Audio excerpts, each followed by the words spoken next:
go.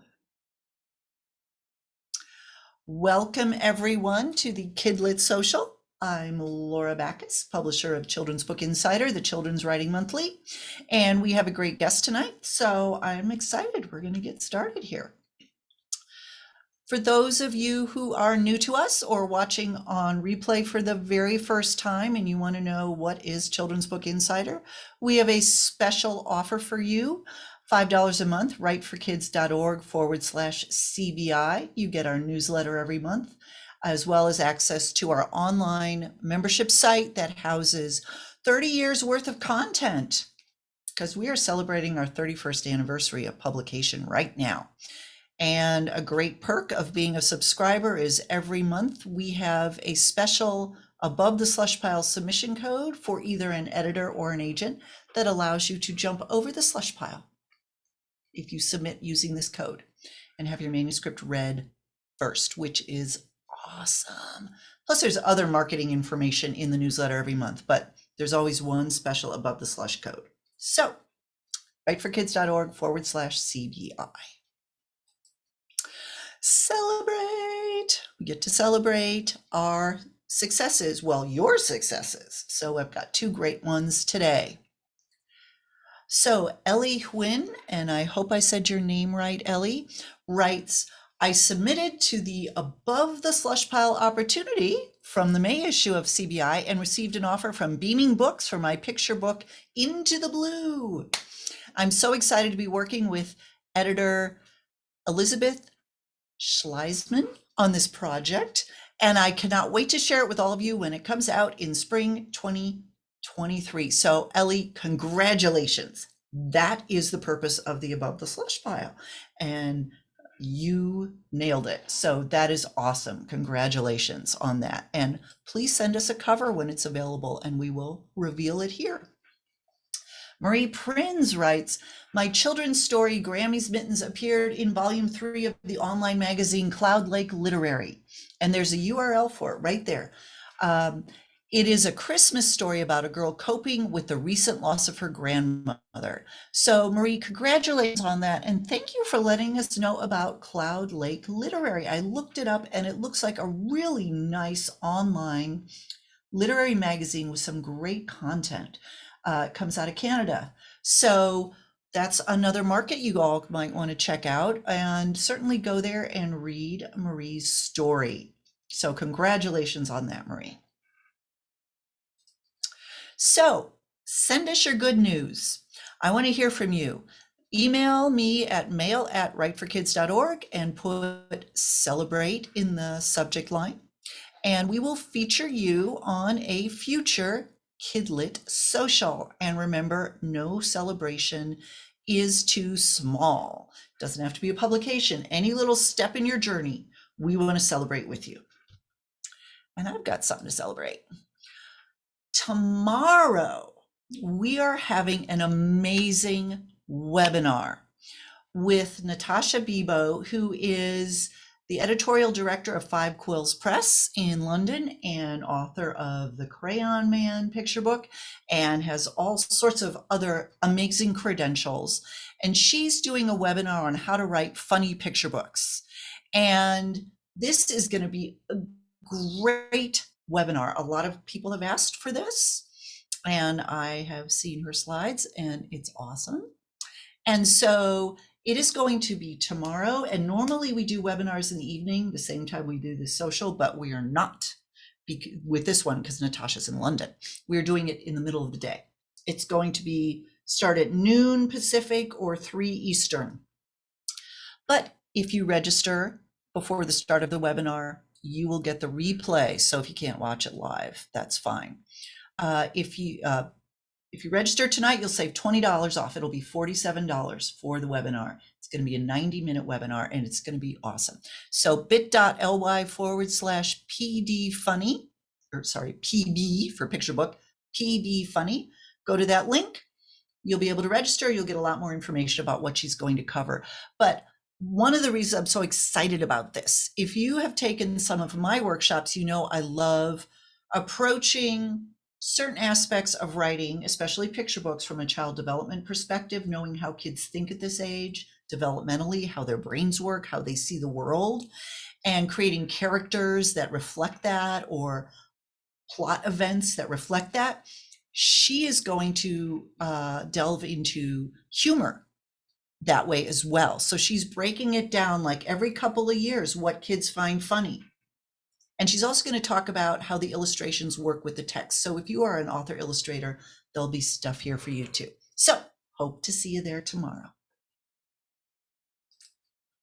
Here's a great link of interest. Adversaries in Fiction, Who is Standing in Your Character's Way? By Angela Ackerman on Jade Friedman's blog, examines the different types of adversaries your protagonist might face that raise the tension and conflict in your story. So this is a really, really important blog post. Even if you're writing picture books, but especially if you're writing novels. You know, we all know that you're supposed to raise tension and conflict in your books, but there are different ways of doing that. And a lot of times you can create an adversary for your main character. Very often there is an antagonist, but there's also other types of adversaries you can throw in that create obstacles and conflict and subplots if you're writing a novel. So check this out. And I created a direct link to this particular post, bit.ly/adversaries in fiction. Okay, now I am going to introduce our guest tonight.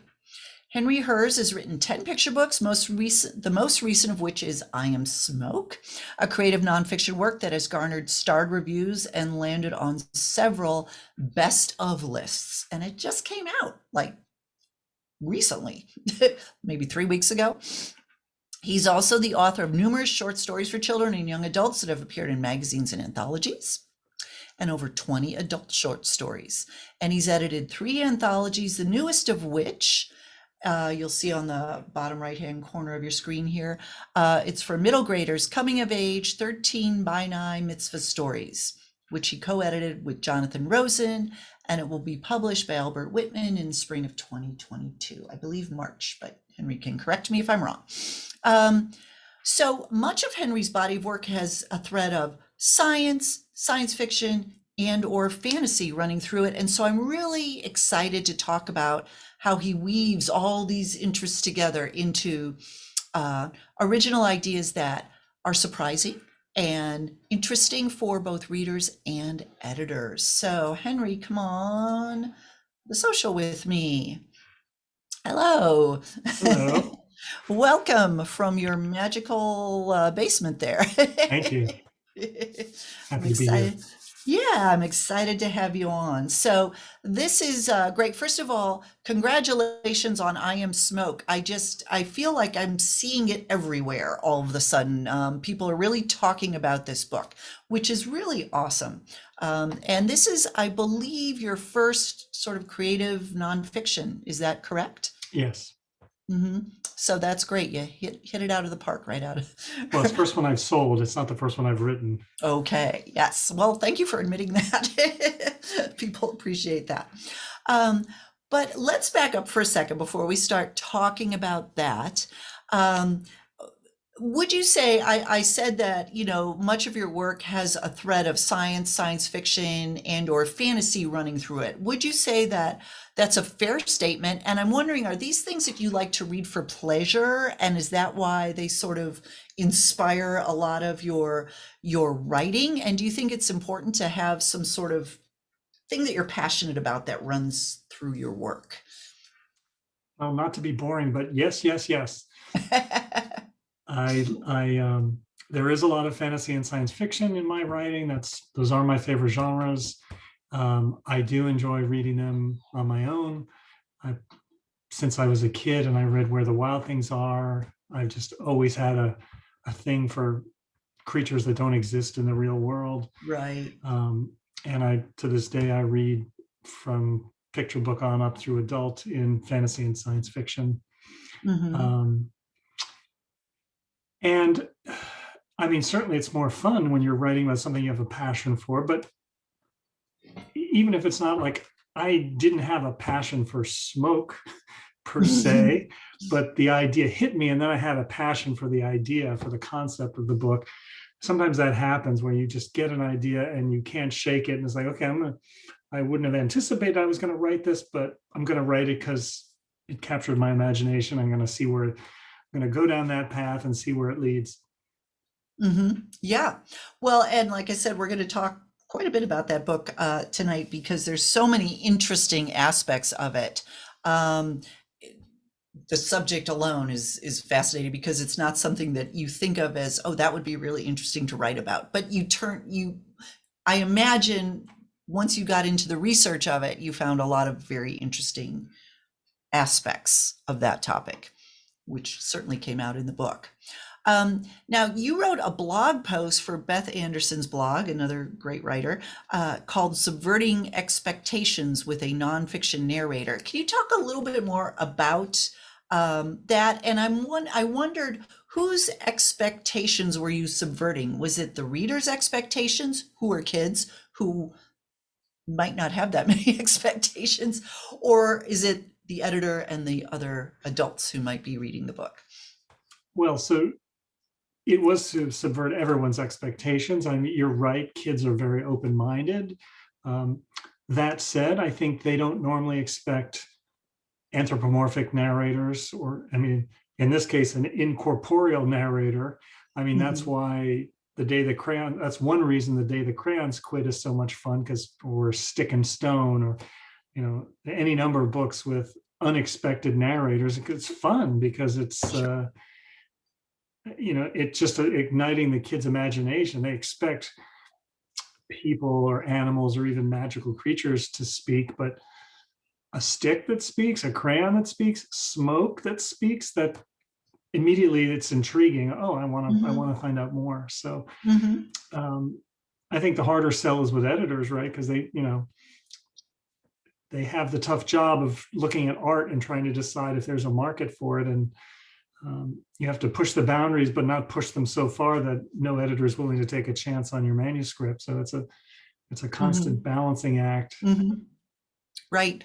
Well, and I know that with nonfiction in particular, there is this, you know, schools are such a huge market for children's nonfiction. And so I know editors are pretty cognizant of, you know, can this be used in the classroom? And your I Am Smoke really straddles that line between, in a lot of ways, fiction and nonfiction, just because you have the narrator. You have a first person narrator who is Smoke.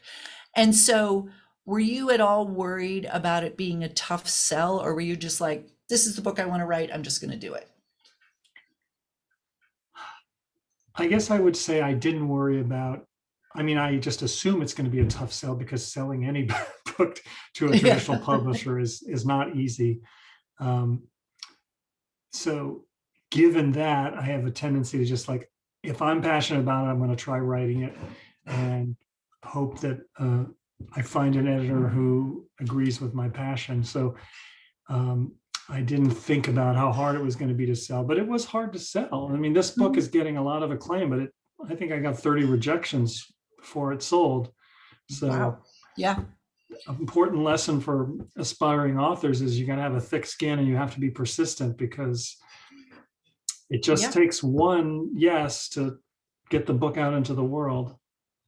Well, and what you have done now is open up the door for other authors who want to push the boundary in similar ways, because I think that happens sometimes. Editors who might have turned your manuscript down will see how well it's being received as a book, and they'll be like, oh, I guess we can do that.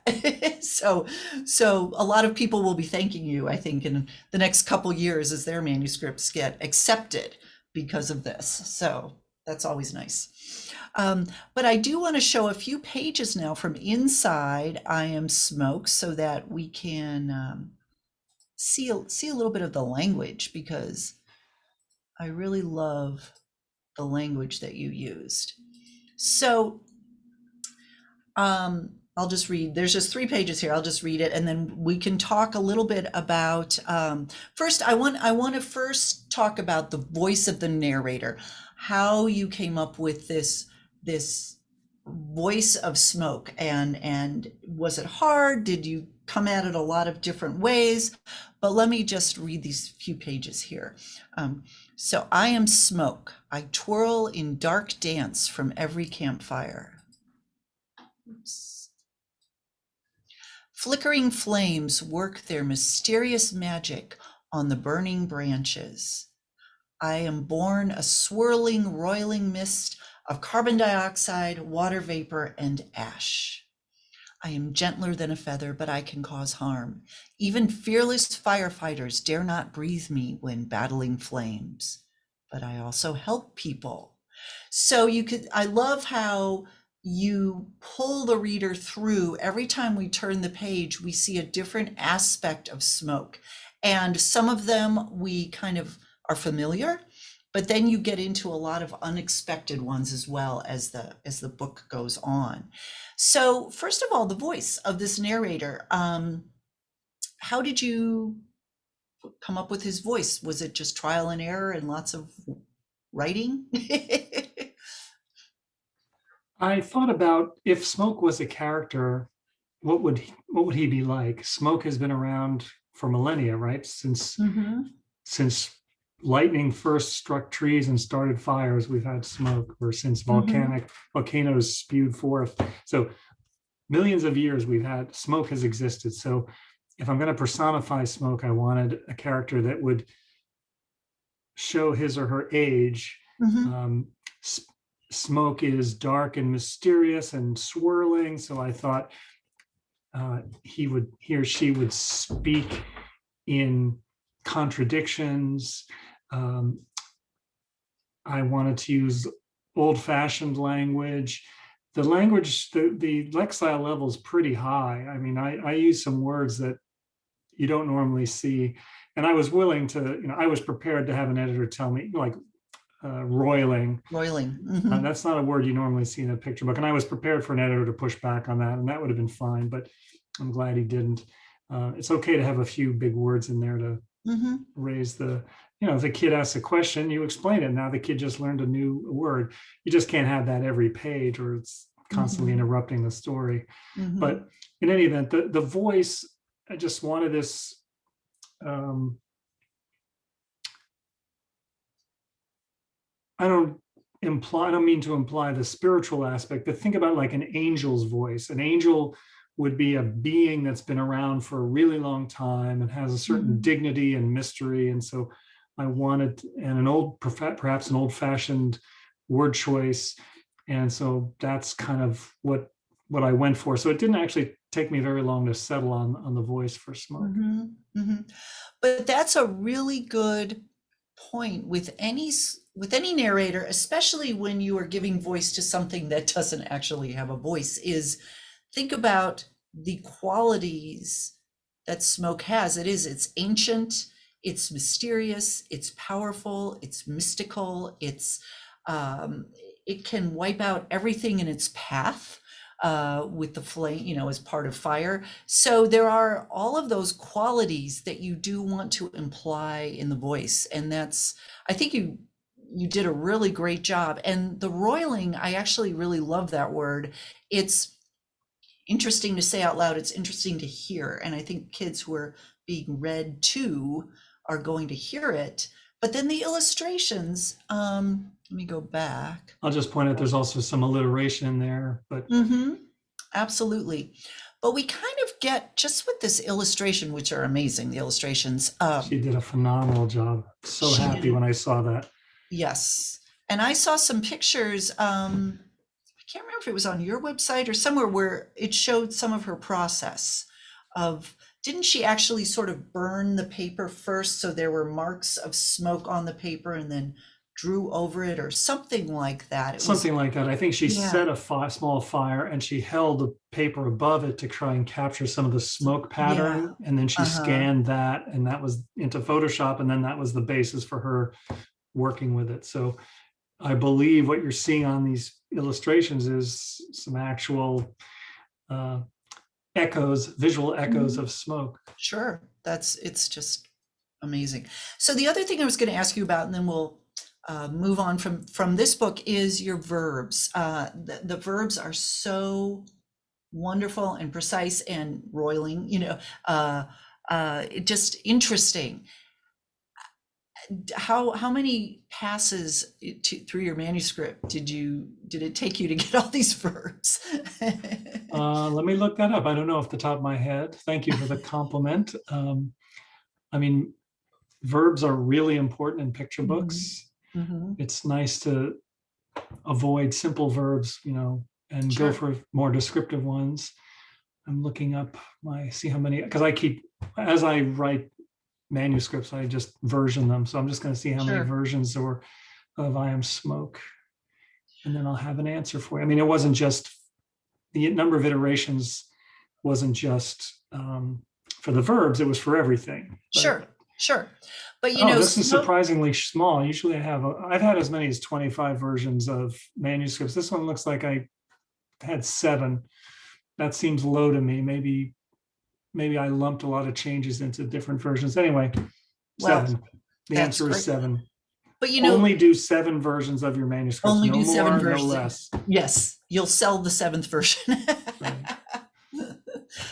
But the verbs in a book like this, I mean, the verbs are always important, but smoke is something that never stands still. It's constantly moving. So you need to give that feeling with the verbs, but the way it moves, it's not straightforward. So there's, it just shows how important every word is in a picture book. And then all of those words inspired your illustrator to create this, which is amazing. So that's just wonderful. Whoops, didn't mean to do that. Sorry, I'm trying to stop sharing here. There we go. I've done this before. Okay, great. Well, let's talk about a couple of your other picture books here. So a lot of your picture books operate on a couple different levels that we don't necessarily expect, which makes them work really well. For example, 2 Pirates Plus 1 Robot is a humorous science fiction story, but use math concepts in it. And they're really important to the plot. So I just thought that was a great hook for that particular book. Were you thinking along the lines of STEM, which everyone's talking about, that editors want? That's science, technology, engineering, and math, for those of you who are not familiar with that term, that schools are looking for books that tie in with that? Or was it just a happy coincidence that your book did? No, it was intentional. So this book is a sci-fi response to Shel Silverstein's The Giving Tree. You didn't ask, but I'm going to tell you anyway. The reason I wrote this book is because The Giving Tree, those of you the handful of you that maybe haven't seen it, a tree is a metaphor for a mother, and the mother just gives and gives and gives. And by the time the child becomes an adult, the tree's just a stump. I mean, she's given her fruit, she's given her leaves, she's given her branches, she's got nothing left. And I was like, how sad and codependent is that story? So I wanted to write something that showed mutual caring and mutual looking out for each other. And so I've got pirates and I've got a robot, and the robot tends to give and give and give, but in the end, the pirates give back because the robots earned it. So I want to tweak what you said. The math, there's math, and is there science? Yeah, I think there's a little bit of science. So it's mostly math. That there is math in there, but the math is not necessary for the story. What I want people to understand is, and because the math, the typical reader of a picture book, if they're 5, 6, 7, they haven't been exposed to the level of math that's in this book, and I don't expect them to understand it. In fact, some of the stuff in there most adults wouldn't get without an explanation. It's easily understood when you read it, but people, like, for example, probability, most people that are not mathematicians or statisticians or engineers are probably not going to know probability off the top of their head. And I don't expect them to. The story does not expect it to. So these are just sort of like bonus STEM nuggets that I reference something in the story, like you've got a robot, right? So robots have computer brains. So the robot can say the probability of us getting hit by an asteroid is 27%. And I could just leave it like that. But I thought it would be fun to actually have a mathematical basis for that statement. So in the author's note at the back of the book, I make some assumptions and I show the math of how the robot could correctly make that statement. Right. Or, they get a fuel leak and the robot at some point says, we've got to repair that leak within the next 10 minutes or we won't have enough fuel to get home. And I could just leave it like that and the story would be fine. And I don't want to distract from the story by explaining how he got that number in the story, but I thought it would be fun to explain it in an author's note, because then parents and teachers could choose to explore that offline after the fact, and it would add some heft to the story. I think it's kind of fun. You've got science fiction, but the math and science is solid. The phenomenon of what we're seeing is explained outside the story, if for those people curious enough to want to explore it, and for those people that could care less, they don't have to read it at all. Yeah, no, that's great. I love it. And I think I'm seeing more and more picture books that operate on a couple different levels, where if an older kid is reading the book, like someone who is maybe even 9 or 10 years old, and they might even be reading it to a younger sibling or something, there's stuff that they might understand. They might get a little bit of the math, and that's a bonus for them, or for the grown-up too. It's a bonus. So like you mentioned the coming of age anthology, I have a story in there that's also science fiction. And I mentioned relativistic time dilation, which is that's a college level physics concept. So in the story, I just mention it, but there's a little note at the back that explains why. There's a reference into it. Time slows down from the perspective of an observer when somebody's moving nearly the speed of light. I don't need to bog the story down with that detail, but I explained it in the author's note. And I think it's just fun to do that. I like the idea of sprinkling nuggets of truth that people can look up in their spare time. Those that are curious can look it up. Right. Well, and the great thing is so many books now have author's notes or back matter in them, even fiction picture books we're seeing more and more. So it does give you that opportunity to add that information for those who are interested, or even for, like you said, the adults or the teachers who might want to pursue this with the kids.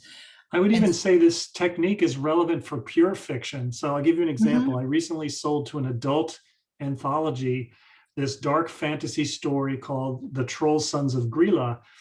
Grilla is a troll mother from Icelandic folklore. So I did a bunch of research on the legend of Grilla, and she has, I forget if it's 12 or 13, I think 12 sons, and they're called the Yule lads because in the 12 days leading up to Christmas in Icelandic folklore, each of these lads gets into a very specific, it's so specific, it's hilarious, specific type of mischief. Like one of them likes to eat your candles and one of them likes to drink your yogurt. And, so they've got very specific jobs, so specific that I was like, oh my God, those are great. So those are the characters in my story. So it's referencing real Icelandic folklore, but of course, folklore itself is fictional. I mention the characters, but I don't get into what they do except in a note at the end. So I think that's fun to do. I have a young adult. Is it a young adult? No, it's an adult horror story.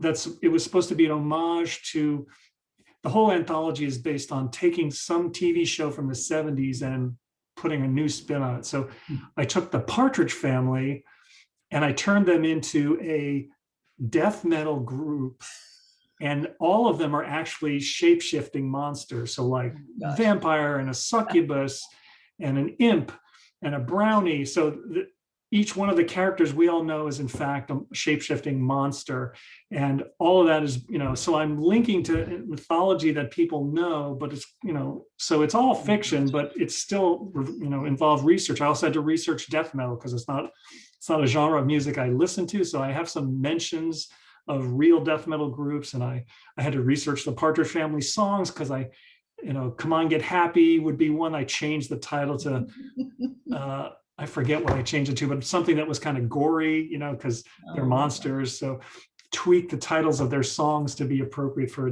what you would expect from a death metal group. So That's got to be a Saturday morning show right there. Yeah. It's So gotta anyway, the point I was trying to make is that even if it's pure fiction, you can still do research, and you can, have enriching nuggets in the back matter. Yeah, that's awesome. Oh, I love that. I had the Partridge Family album, so I know the songs you're referring to. And I used to watch that show. Oh my gosh, that's a great idea. Okay, well, I want to talk about a couple more of your books here. So, Good Egg and Bad Apple tells a story based. There's a lot of puns and idioms in this story, and I guess it's what a lot of editors would call high concept. There's this big idea that you can summarize pretty succinctly, and we get it. When you write something like this that is very high concept, is there a danger of the concept taking over the story? Like, where do you keep that balance where you're still telling a good story and you're not so in love with the concept that you're just kind of going overboard with it? Right. So first of all, Good Egg and Bad Apple, the high concept is really just about bullying. There's a ton of wordplay in there, but I'll get to that in a second. But the concept is very clear. It's about bullying in the refrigerator and how you deal with bullies. That's the high concept, and that is not a distraction. That is the story. But the potential distraction that you're alluding to is all my wordplay. Sure. Are you able to let me share my screen? Yeah. Yes, you should be able to. Am I like because I'll tell you the genesis of this story, which is kind of fun. Or I could send you an image. You know what? Here, I'm going to make you co-host, and then you should be able to share your screen now. Yeah, there it is. Share screen. Okay. And then share. So I just did a Google image. Can you guys see this? Yes. Laura. So I was in a store, and there was a display of refrigerator magnets. Yes. And I saw this image, and I was like, oh my God, that's hilarious. First response. Second, so I'm going to stop sharing now.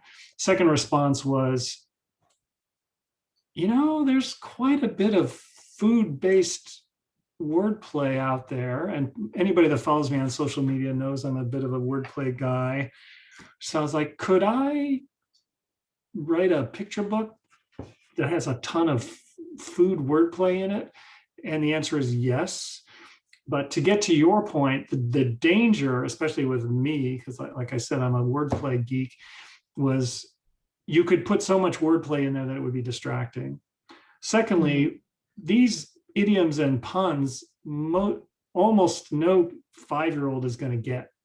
So I knew that so I had two things that I had to be cautious of. The first was make sure the story stands on its own, even if somebody doesn't get any of the puns and any of the idioms, the story still has to work. And it's kind of like, there was a TV show in the 60s, the Batman TV show back in the 60s with Adam West. That worked on two simultaneous levels. There was puns in that show that no kid was going to get. So it was amusing for the adults who had to sit through it with their kids, but it also worked for the kids. So I took the same approach to Good Egg and Bad Apple. Literally, the wordplay is in there for the adults, and it's also in there for when the adult thinks the kid's ready, they can start explaining the wordplay. And there's again an author's note in the back. Every one of the idioms and puns is explained in the back because we don't want to distract from the story. So that there's an example. I actually managed to wrap a pun inside of wordplay. There's a sweet potato character, and the bad apple is the bully and good egg is the hero, and the bad apple is off stage, but they're worried he's going to come back. And so good egg cautions sweet potato, we got to stay alert for him. And she says, okay, I'll keep my eyes peeled, which is it's a pun inside an idiom, right? So I don't expect kids to get that, but it's, it makes an adult smile, but Yes. it should be clear from the images and the context to a kid, even if they don't get the idiom, okay, we got to watch out. We got to make sure that bad apple doesn't sneak up on us. So I did at one point, one version of the story, I got it to a point and I'm asking myself, is this ready to go to an editor? And I was like, I think I need to pull back.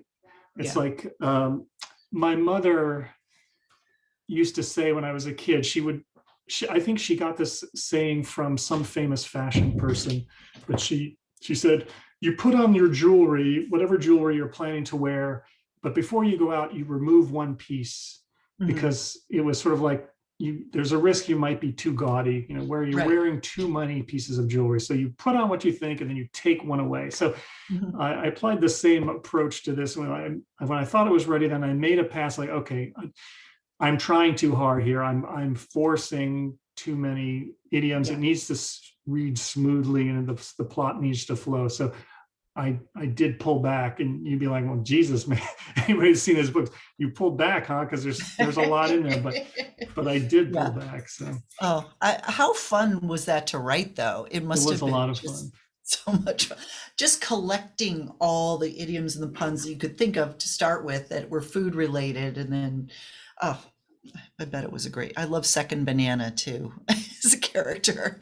I mean, it's just great. Just great. He's the helper of bad apples helper. So. Bad apples helper. Yep. Second Banana. All right. Well, that's awesome. Which is both a pun and an idiom as well. So exactly. Wow. A pun wrapped in an idiom. Yeah. Make them do the work. Like a sandwich. That's right. It's a pun sandwich with idiom written. Okay, we'll stop. I want to talk real quick about Monster Goose, and then I want to ask you a little bit about your short stories, and then we'll take some questions. So I'm going to share my screen again real quick. So Monster Goose nursery rhymes. Where am I here? There I am.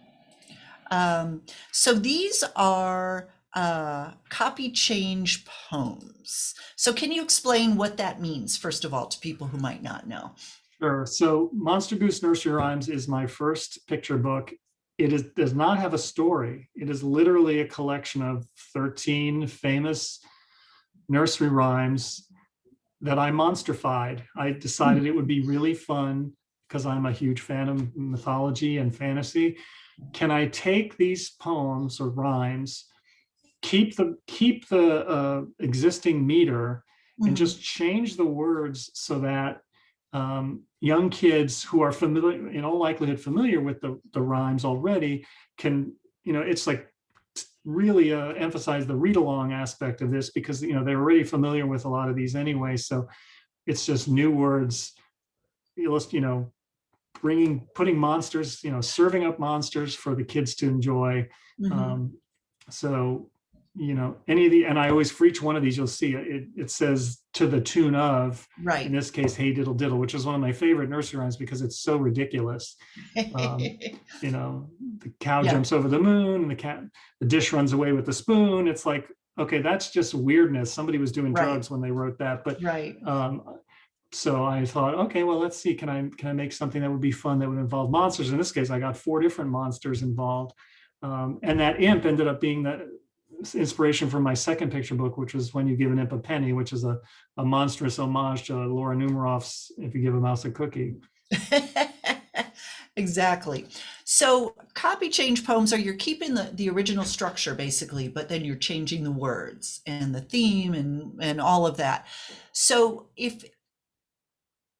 If someone is using, say, a classic like a fairy tale, folk tale, or Mother Goose rhymes as the basis for a book, and they want it to be funny, they want kids to laugh, do you think it's important that kids know the original so that they can see how this is different? Was that part of the humor? Yeah, I mean, it can be. If that Mhm. is, you could certainly, there's, it's always weird getting analytical about humor because humor is the Yeah. antithesis of analytical. But your point is well taken. Um, it's the it's the thwarting of expectation, right? You're used to. Mhm.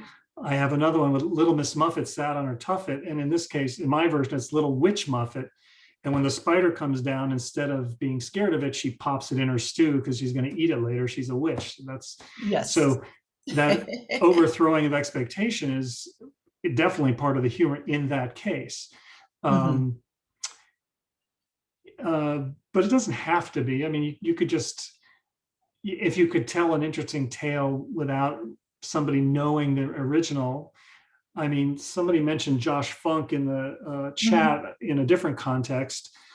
He's a master rhymer, but he also, with his pancake stories, um, he's making up his own, mythology or, Sure. fantasy Yeah. story. It's very fairy tale like, but it stands on its own. It's not in Mhm. reference to any existing Right. fairy Yeah. tales. And really, those classic stories that are in the public domain can be a great inspiration, great starting point for your own work, but then you want to obviously change it and make it your own in some Right. ways. You have a book called picture book How Squid Got Two Long Arms, which is based, isn't that based in a folk tale? But then you changed obviously a lot of stuff.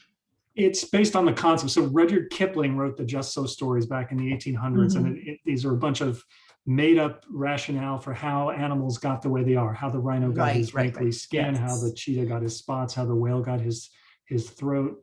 Um, and I thought, well, it would be fun to try my hand at that. So I came up with how the squid got two long arms, because a squid has 10 arms and two of them are longer than the other eight.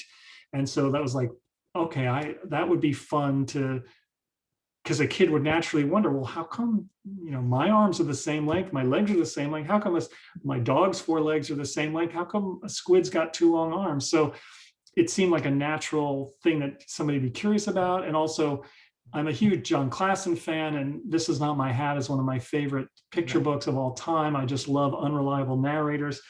And I thought I would, so this book is sort of a mashup of a Just So story and This Is Not My Hat, but it's got a different theme, which is don't take stuff that doesn't, well, it's the same theme as This Is Not My Hat, and that don't take stuff that doesn't belong to you. But Rudyard Kipling stories had none of that. They were just um, silly explanations for things. And there is no Rudyard Kipling story about squid. I just thought that would be a good choice. And I love cephalopods. I have a cuttlefish book. I have a squid book.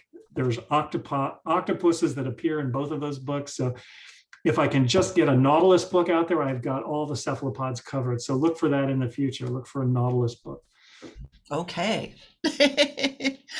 Squids are just interesting creatures. I mean, first of all, I always love words that sound cool when you say them out loud. The word squid, it's fun to say, and it kind of like, it's kind of slimy and squishy, the word itself. I don't know.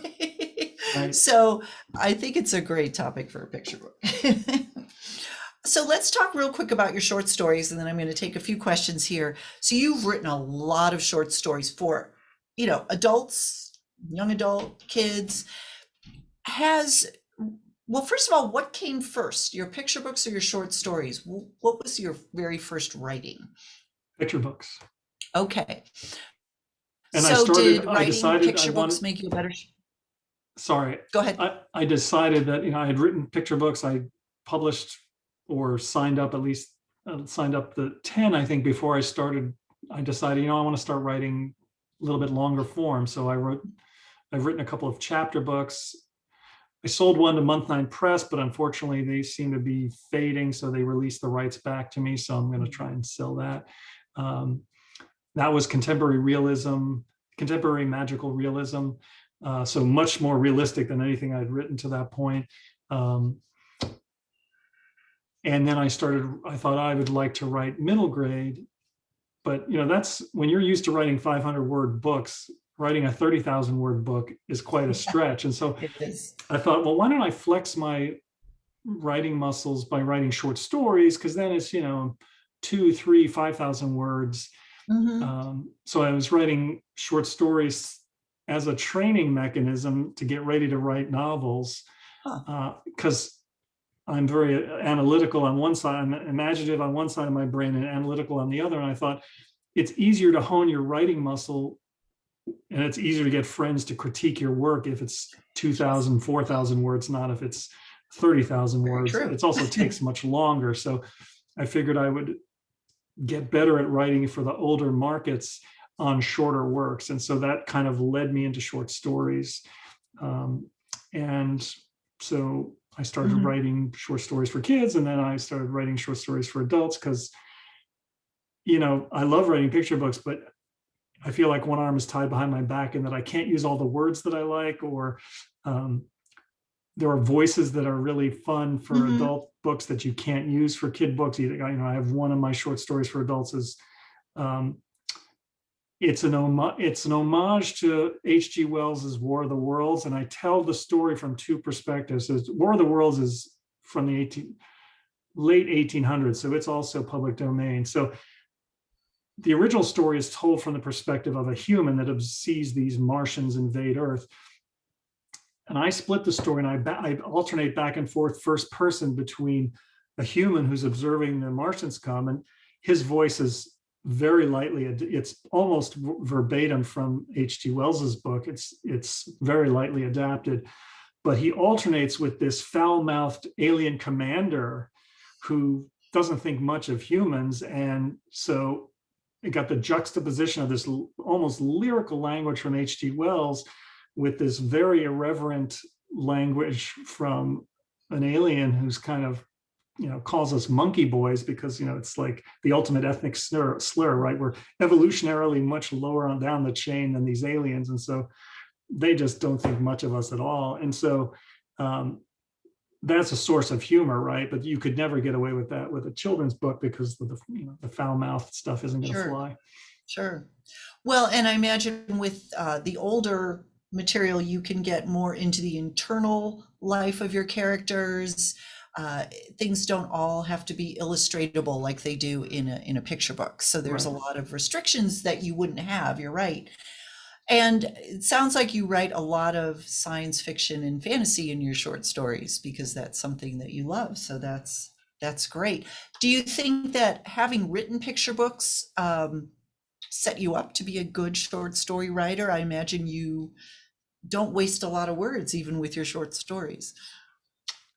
That's an interesting question because I had to unlearn so before I wrote picture books, I had never written fiction. I was an engineer by trade, and I'd written technical documents, but never written fiction. But I had written, and I had to learn how to write picture books because you can rely on the illustrator. So you have to be very spare with your words and leave room for the illustrator. So I had to learn to do that. And then when I moved back into, for older markets, middle grade and for adult, then I had to relearn writing longer sentences. So you have to describe things because you cannot rely on illustrations for those longer works. So every kind of writing makes you a better writer in general, but I would say no, I don't think that writing picture books specifically makes me a better writer of middle grade, because my sentences are just dramatically different for the most part. Sure. Yeah. Yeah. All right. Well, I'm going to get to a couple questions here. Valerie says, sounds like you don't have an agent. Would you prefer one?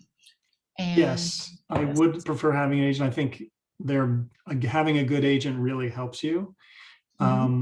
So I think with the success of I Am Smoke, I am hoping that I have other books available, other manuscripts available. And so I'm hopeful that I land an agent soon. And yes, because they are enormously helpful when they're good agents. Mhm. They more than earn their 15%. So Sure, I if you can agree. get one, you can get one. Yes. When you were submitting I Am Smoke as an author submitting directly, was it on the basis of a query letter that you got interest, or were you able to submit the whole manuscript in most cases? I mean, you have to follow the submission guidelines of publishers Mhm. that accept unsolicited manuscripts, but typically for a picture book, they want to see the entire thing. So Right. it's not, I think of the term query as referring to agents when you're trying to convince an agent to represent you. When you submit to a publisher, I think of that as a submission letter, and it's some, you give them an overview of the story, you tell them about your writing chops, and then you just give them, in the case of a picture book, you give them the whole thing. Mhm. For longer works like a middle grade novel, they will tell you they want to see 10 pages or 50 Yes. pages or whatever. So just follow whatever guidelines they give you, follow those. Mhm. It will serve you well to show that you're paying attention and respecting Mhm. whatever guidelines they establish. And it varies from publisher to publisher. Yeah. So with picture books, invariably that you send the whole thing. Mhm. So you said you submitted to about 30 different publishers before Tilbury I don't granted? know about the timing, but I counted up how many, I don't know if Tilbury said yes before somebody else, but I submitted to like about 30 publishers. So Mhm. what can you Do do? you It's know it's about how hard to long that predict. process? Yeah, it takes endurance for sure. Do you know about how long that process took from when you started submitting till you got a contract? Um, Not off the top of my head, but I keep records and I encourage you guys to keep records of to whom you submit and when. Mhm. So if you want to ask me another question in the meantime, I will Sure. look up in my handy dandy Yes. master spreadsheet. I will look up the earliest and the latest submission and I'll tell you what that Mhm. was. But remember too, it's even once they sign, then it can take up to 2 years for them to be Yes. happy with the manuscript and then to get the artwork done and get the Sure. book printed. So And yeah, and picture books can take longer than novels because sometimes the illustrator that the publisher wants is busy with another project and you have to get in line. Richard, I can answer your question here. You asked, in submitting picture books, do you just send the words or with the pictures? If you're not an artist, don't send illustrations. You're just sending the text. And that's go ahead. that's good advice. That is the standard if you're not the illustrator to not send illustrations. However, Mhm. just like everything in Kidlit, there are rules. They can be broken. I will say that I'm not an illustrator in some of these books. I probably from not knowing any better, I went ahead and got them illustrated um, and submitted them with illustrations, and I sold them. So Wow. it can happen, Mhm. but I got people to do it on spec, which means I didn't have to pay them, and I wouldn't. If you have to pay somebody to do it, and I feel badly, right? Because people that illustrate work really hard and they deserve to be paid, but um, I did not pay them to illustrate. Submitted it, we sold it, then they got paid. But Mm. um, in general, I wouldn't do it. If you Mhm. can't illustrate it yourself at a professional level, I would suggest just don't. Right. It doesn't help you. If it's not professional, you're better off just not including Mhm. that. They don't expect you to. So No, they don't. They don't. And with your books that you did not pre-illustrate, did you give any sort of art notes in the manuscript, or was it just the text? Do so you yeah, remember? like I Am Smoke's a good example, one that I did not illustrate. I did not arrange for the illustrator ahead of time. That was Tilbury House. Um, I so I'll give you the standard advice, which I think is valid, which is don't use art notes unless it couldn't possibly be clear to the illustrator something that's important to the plot. Mhm. Um, so Mhm. in the case of the I Am Smoke, I had very few art notes. I left it to the illustrator. In a case where there's very specific action I have in mind, a sequence of actions, then I might be more free with my art notes. But I know from talking to many illustrators, they hate them. They know it's a fact of life, but they don't care for them Yes. because they're like, don't tell me how to do my job. I know the dog has a hat. You don't need to tell me what kind of hat the dog is wearing. Right. I will decide what the hat looks like. Unless Exactly. it's critical to the plot that the hat be Right. red, you don't need to tell me. Just because you think it would look good. I mean, this is a perfect example. So I have this other book. It's a bedtime picture book called Mabel and the Queen of Dreams. The illustrator did stuff with the illustrations that I never would have thought of, and it raised the bar on the book. Mhm. She made these changes. So the book is about this girl that's reluctant to go to sleep, and the mom. So it's a meta story because it's a story about a mom telling a bedtime story to a child, Mhm. and the tweaks that she made to the artwork, the elements she included in her artwork that didn't even occur to me, blurred the distinction between the waking world and the dream world, and just upped the book so much. And they're Mhm. subtle, but they're like, oh my God, those were great ideas. And a good illustrator will do that. So Mhm. let the publisher find you a good illustrator. That's Don't right. get your cousin Lenny to do it because he'll do it for free. Very, very good advice. Yes. Lenny's a terrible illustrator. So you were looking up how many, what was it? Yes, how long something. it took me to, and I'm because I'm distracted, I keep looking in the wrong place. So I'm That's going to okay. try again. I'm just curious, a ballpark. No, it's a but fair question. It's a good yeah. question, and I have Just the so, answer. I just have to pull up my handy dandy query spreadsheet. There it is, Query Master. ha, ha, ha. Okay, so I am Smoke. So for those that are curious, because I do recommend being organized. I'm a very organized person. I know very few people are as organized as me. I'm bordering on OCD, but it's super helpful to know to whom you've sent, when you sent it, so you know when to follow up. And if you've sent it, you've gotten a rejection, then you want to have good records because you don't want to resubmit a year later to somebody who's already rejected it. That's just not a smart move. So, okay, I am Smoke. Let me put on my glasses, see if I can find the earliest and latest. So it looks like it was being submitted in 2017, October, August. There's one in April of 18, August of 18. So there's a span of a year, October of 18, January of 19. So let's see when it's, so we know it was started being submitted in October of 17. And I will find out when. That looks like I started submitting it I had an agent at that point. She started submitting it in October of 17, and it sold to Tilbury House in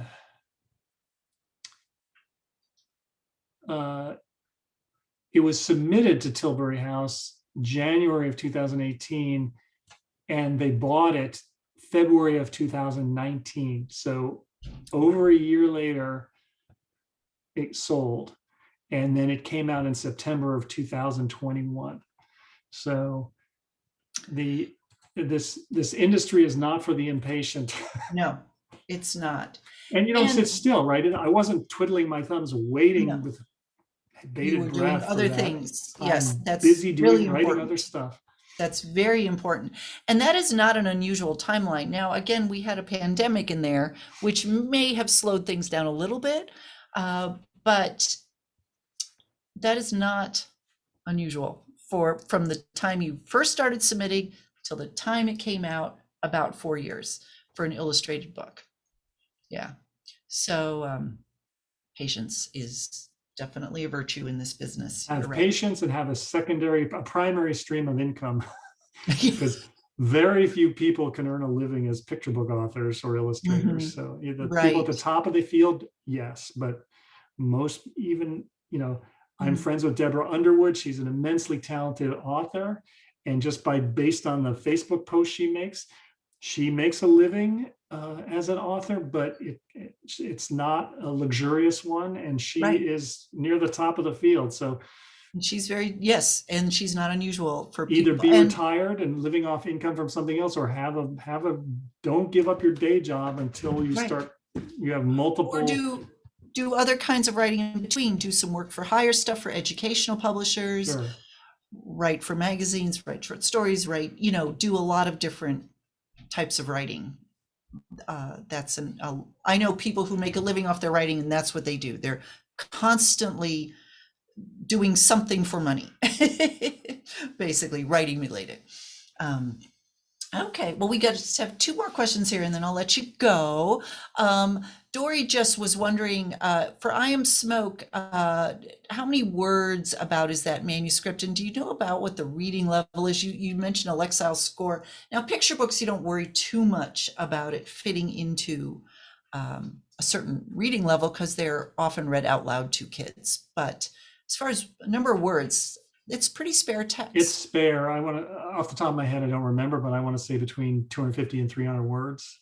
Mm-hmm. It's but there's a very verbose author's note. There's like a 2-page Yes. author's note with a much higher reading level author's note that explains. So in the story itself, there'll be something very simple that talks about how, smoke is used to harvest honey from bees, and that's it. But then in the back, there's a more detailed explanation of how that is. Right. The Lexile level is high.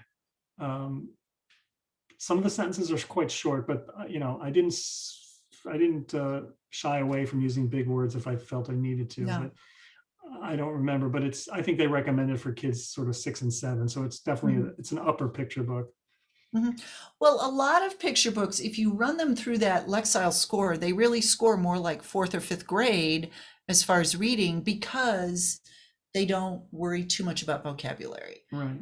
Again, and if kids can understand it within the context of what's going on around that particular word and the illustrations, that's going to give them some clues as well as to what the word means. It's fine. Absolutely. So that was interesting. You said your author's note at the end you don't worry so much about reading level with that. And I think that's pretty typical of books that have back matter, picture books. Because you're really writing that's more for almost the adults if they want to help the kids learn more about this topic. Exactly. Yeah. Okay. Interesting. So last question here from Gabby. She's wondering, did you get feedback from publishers during the submission process and make edits based on it? How many of your rejections were not form rejections, but actually gave you some feedback? I don't remember specifically for I Am Smoke, but I will say in general, publishers don't give you feedback if they're not interested in working with you. They might have some kind words for you, but yeah, it's unusual because they're just so swamped with they're right. So you either hear mostly you hear crickets, and sometimes you hear like if you have a relationship. I have a relationship with a publisher of Kane Miller books, so I always hear from her. But it's usually a one sentence, this is lovely, but it's not for me kind of thing. So it's nothing you can do anything with. Yeah. Once Tilbury signed with me, then they gave me feedback, and I'm working with them on another one now that they're giving me feedback on, which is great because,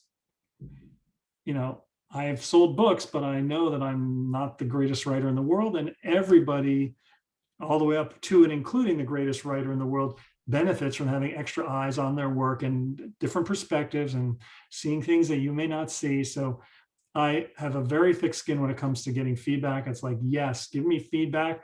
I'm experienced enough to know what I think will work and what I think is bad feedback. But I welcome it because it's only going to make the work stronger. And so I know you have a time limit. I'm happy to stay longer if you want to answer people's questions. I'm willing to stay. So it's up to you. That's awesome. Well, I'll let people, if there's any other questions you want to ask, throw them in the Q&A. We've already gone through everything, but we can spend a couple more minutes here. If anybody. Some people might have put questions in the chat rather than the Q&A. Just FYI. Yeah, I think I saw one about number of pages. The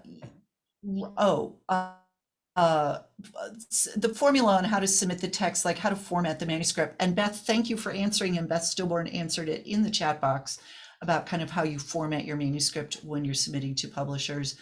So thank you for that, Beth. people are always worried about going over 500 words in their picture books. A couple years ago, that just some editor said it at some writing conference, picture books had to be 500 words or less, and it like went all over Kidlit, and everybody panicked. And I have asked so many editors, do you reject a manuscript based on if it's over 500 words? Do you, and they've, every single one of them has said to me, I don't even look at the word count when I read the manuscript. You know, it's not something that I look at first. I'll read the manuscript, and if I feel it's way too long, then I might go back and go, oh, it's because it's 1,200 words. Well, this author clearly has to cut. But do you get hung up on word count too much? I don't, but I think you're right. If an experienced reader will read something, even if they don't know the word, and they'll read it and go, this is dragging for a picture book. So Yeah, I have a whole presentation, the 10 Commandments of picture book writing, and it's filled with, here's the thou shalt not X, and then I give counterexamples of, but yeah, look at this book. So there's you always can break the exception. Yeah, rules when it makes the book better. exactly. So don't break them arbitrarily. Don't say, you know what, I really want to do my 300-page dystopian picture book. No, don't do that. But if you want to make it, and I don't recommend going over 32 pages just because now you're increasing cost, which makes it harder Right. to sell. But I would say, you know, like the anthropomorphic narrator, the rule of thumb is you want characters that young readers can empathize with, and therefore they need to be living, right? Kids, Mhm. animals, monsters. So you wouldn't think stick and stone would work for that reason, but it does. So that's Ferry's book. So um, the bottom line is an editor will buy the book if it works. So Mhm.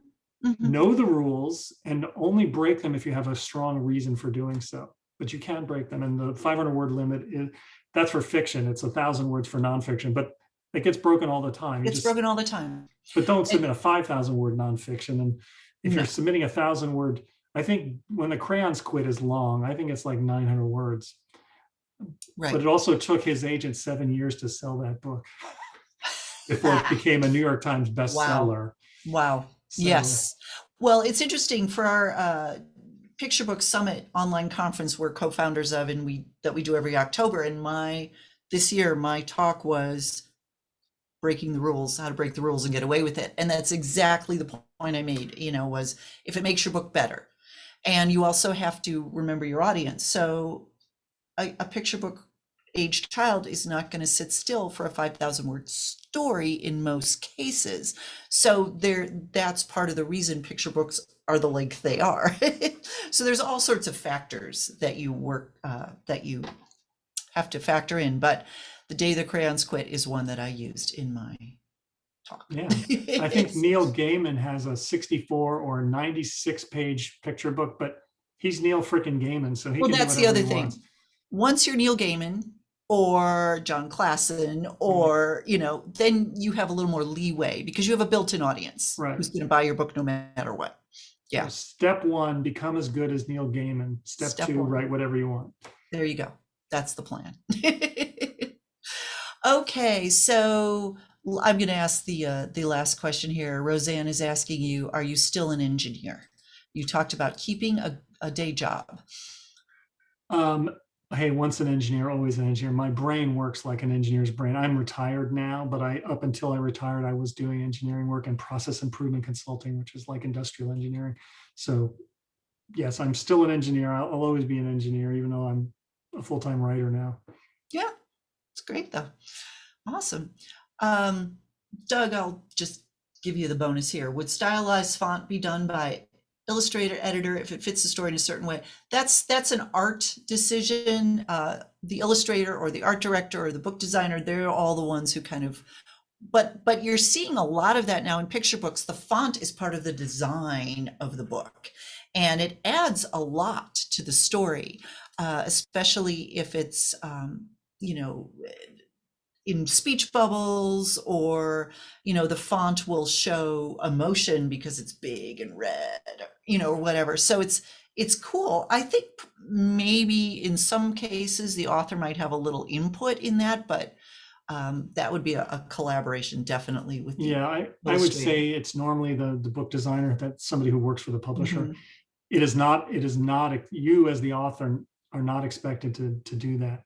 mm-mm. However, I have seen people use spacing and font size to achieve a certain effect. So if On the somebody's like gradually manuscript. getting louder, they might have the Mhm, font get larger across the sentence. sure. And that's basically, it's a form of illustrator note. You're basically telling the publisher, I think it makes sense to see the Mhm, letters get larger sure. to convey something, or gaps in the letters, or gaps in the words, or putting line breaks where you wouldn't normally have one for some reason. As long as there's a reason for it, you can do that. But Mhm, that level of involvement in the choice of font size and font faces, you don't have to do that. I would only go there if there's some compelling reason why you think it adds to the story to do that. mhm, In the case mhm, of I Am Smoke, I think I suggested to them the words I Am Smoke happen in the beginning, in the middle, and at the end. And I suggested, because those are profound and it's the title of the book, I suggested we make those a little bit larger, and they took that mhm. suggestion. But I didn't make that suggestion at the time I submitted the manuscript. So Right. And most editors, I think, will have a conversation with the author, just asking kind of what vision they, is there a particular style of illustration that you see in your head when you wrote the book, or what are your favorite illustrators? They will get a sense from the author what they maybe had in mind without getting too specific. As the author, you can't say, I want to have this illustrator. But most editors, I think, are open to having that conversation with the author because they want the author to be happy with the illustrations as well. And it gives them a little bit of vision for I'm the trying book. to think, and like in the case of I Am Smoke, they didn't ask me. Happily, Mhm. I'm thrilled with the result. In the case Yeah. of Two Pirates, that was a Kane Miller book. Um, I was I have a relationship with the publisher, and I felt comfortable saying, hey, these are some people whose style I think would be appropriate.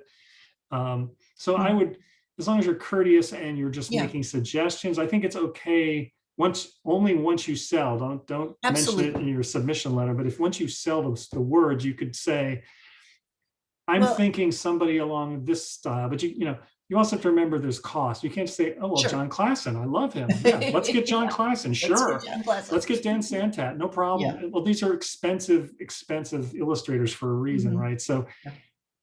you can say in the style of, but you shouldn't specify a particular person, No, because you're just showing no, naivete. right. Now And sometimes wait you get for the lucky. editor to ask.